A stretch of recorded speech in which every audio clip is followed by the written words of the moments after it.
നമസ്കാരം. നിങ്ങൾ ഒരുപാട് ഇഷ്ടപ്പെടുന്ന വ്യക്തി നിങ്ങൾക്ക് എത്ര ശ്രമിച്ചിട്ടും നിങ്ങളുടെ ഒപ്പം നിൽക്കുന്നില്ല.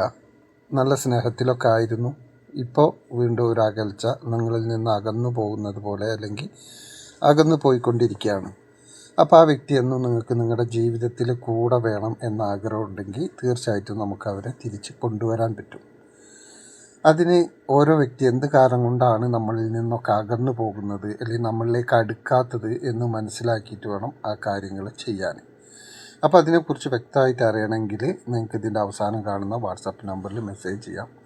അപ്പോൾ അതിന് എന്തുകൊണ്ടാണ് അതിന് ഒരു അകൽച്ചയൊക്കെ വരുന്നത് എന്ന് മനസ്സിലാക്കി കൃത്യമായിട്ട് അതിനനുസരിച്ചുള്ള കാര്യങ്ങളിലൂടെ നിങ്ങൾ മുന്നോട്ട് പോയാൽ ഉറപ്പായിട്ടും നിങ്ങൾക്ക് ആ വ്യക്തിയെ തിരിച്ചു കൊണ്ടുവരാൻ പറ്റും.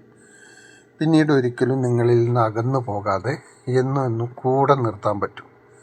ഇപ്പം നല്ല സ്നേഹത്തിലുണ്ടായിരുന്ന വ്യക്തികൾ, അല്ലെങ്കിൽ നല്ല രീതിയിൽ ഇടപഴകിയിരുന്ന വ്യക്തികൾ, ആ സ്നേഹം തുടക്കത്തിലൊക്കെ നല്ല കിട്ടിയതിന് ശേഷം പിന്നെ കുറച്ച് കാലം കഴിയുമ്പോൾ വേണ്ട എന്നൊരവസ്ഥയിലേക്ക് പോകുമ്പോൾ ആ ഒരു വ്യക്തിക്ക് അത് സഹിക്കാൻ പറ്റാത്തൊരു കാര്യമായിരിക്കും, നമ്മളെ ഒഴിവാക്കുന്ന ഒരവസ്ഥ വരുമ്പോൾ.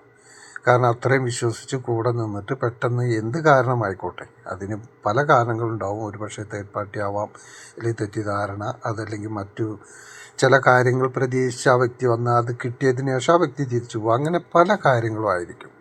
എന്ത് കാര്യങ്ങൾ തന്നെ ആണെങ്കിലും ശരി, നമ്മളിൽ നിന്ന് അകന്നു പോകുമ്പോൾ പിന്നെ എപ്പോഴും അതിനെക്കുറിച്ചുള്ള ചിന്തയായിരിക്കും നമുക്ക്. ഒരു കാര്യത്തിലും ശ്രദ്ധിക്കാൻ പറ്റാത്ത ഒരവസ്ഥ വരും. കാരണം നമ്മൾ ഉറങ്ങുകയാണെങ്കിലും ജോലി ചെയ്യുകയാണെങ്കിലും മറ്റ് എന്ത് കാര്യം ചെയ്യുകയാണെങ്കിലും ഇതേക്കുറിച്ചുള്ള ഓവറായിട്ടുള്ള ചിന്ത, എപ്പോഴും ഇതിനെക്കുറിച്ചുള്ള ചിന്ത. ഒരു ഘട്ടത്തിൽ നമ്മൾ ഇനി എന്തിനാ ജീവിക്കുന്നത് എന്ന് പോലും തോന്നിപ്പോവും. നമ്മളെ വഞ്ചിക്കുകയായിരുന്നോ അല്ലെങ്കിൽ പറ്റിക്കുകയായിരുന്നോ എന്നൊക്കെ തോന്നി നമ്മൾ ഒരുപാട് വിഷമിക്കും. അത് നമ്മുടെ മനസ്സിനും ശരീരത്തിനും ഒരുപാട് ദോഷം ചെയ്യും. നമ്മുടെ ജീവിതം തന്നെ താഴെ തട്ടിലേക്ക് കൊണ്ടുവരും. അത് നമ്മുടെ ജീവിതത്തിൽ ഒരു ഉയർച്ചയിലേക്ക് പോകാൻ നമുക്ക് കഴിയില്ല. എല്ലാം പതുക്കെ താഴെ ഇട്ട് വരും. അപ്പം അങ്ങനെ സംഭവിക്കാതിരിക്കാനും നമുക്ക് എന്നും ആ ഒരു സ്നേഹത്തോടെ ആ വ്യക്തിയിൽ നിന്ന് എത്രത്തോളം സ്നേഹം ലഭിച്ചിരുന്നോ അതുപോലെ, അല്ലെങ്കിൽ അതിലപ്പുറം ആ ഒരു സ്നേഹം കിട്ടി സന്തോഷത്തോടെ പോകണം എന്ന ആഗ്രഹം ഉണ്ടെങ്കിലാണ് ഈ കാര്യം ചെയ്യേണ്ടത്. ഈ കാര്യം കൃത്യമായിട്ട് നിങ്ങൾക്ക് ചെയ്യുകയാണെന്നുണ്ടെങ്കിൽ ഉറപ്പായിട്ടും നമുക്ക് ആ വ്യക്തിയെ തിരിച്ചു കൊണ്ടുവരാൻ പറ്റും. അത് നമ്മൾ വിശ്വാസത്തോടു കൂടി വേണം ആ കാര്യങ്ങളൊക്കെ ചെയ്യാൻ. അപ്പോൾ അത് എത്രത്തോളം നിങ്ങൾ വിശ്വാസത്തോടു കൂടി ചെയ്യുന്നു അതിനനുസരിച്ച് നിങ്ങൾക്ക് ജീവിതത്തിൽ ആ ഒരു കാര്യം സാധിച്ചു കിട്ടും. പല ആളുകളുണ്ട് നമ്മളോട്, അവർക്ക് ആവശ്യമില്ലാതെ തന്നെ ഒരു സ്നേഹം കാണിച്ച് നമ്മളിലേക്ക് വരും. കുറച്ച് കഴിഞ്ഞാൽ അവർ മറ്റാരിലേക്കെങ്കിലും പോകും. നമ്മളോട് കാണിച്ച സ്നേഹമൊക്കെ ആ സമയത്ത് നമുക്ക് വളരെ ആത്മാർത്ഥമായിട്ടും, നമ്മളില്ലെങ്കിൽ അവർക്ക് ഉറങ്ങാൻ പറ്റില്ല, നമ്മളില്ലെങ്കിൽ അവർക്ക് ഭക്ഷണം കഴിക്കാൻ പറ്റില്ല, നമ്മളല്ലാത്ത ഒരു ലോകം അവർക്കില്ല, നമ്മളാണ് അവരുടെ സന്തോഷം എന്തൊക്കെ പറയും.